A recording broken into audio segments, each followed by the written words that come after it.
আলো আঁধারির মঞ্চ, ধূপকাঠির গন্ধে মিশে আছে আসন্ন উৎসবের আবহ।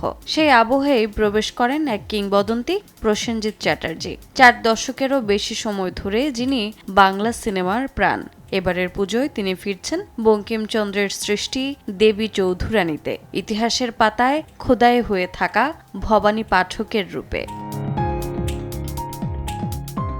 দীর্ঘ এই যাত্রায় লালন, নেতাজি, রবীন্দ্রনাথ, অ্যান্টনি ফিরঙ্গি সহ ইতিহাসের পাতা থেকে উঠে আসা বিভিন্ন চরিত্রে বারবার নিজেকে ভেঙেছেন, তবুও তৃপ্ত নন এই অভিনেতা।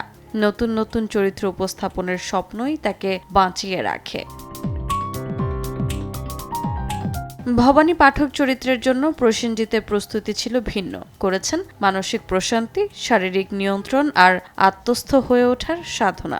এক্ষেত্রে লালনের অভিজ্ঞতা তাকে পথ দেখিয়েছে। 40 বছরেরও বেশি সময় ধরে প্রজন্মের পর প্রজন্ম তাকে ভালোবেসেছে। টালিপাড়ার জনপ্রিয় এই অভিনেতার প্রতিদিনকার সকাল শুরু হয় নতুন একজন অনুরাগী গড়ে তোলার লক্ষ্য নিয়ে। সেই প্রেরণাতেই বারবার নতুন চরিত্রে ফিরেছেন তিনি। রোজা চৌধুরী, সময় সংবাদ।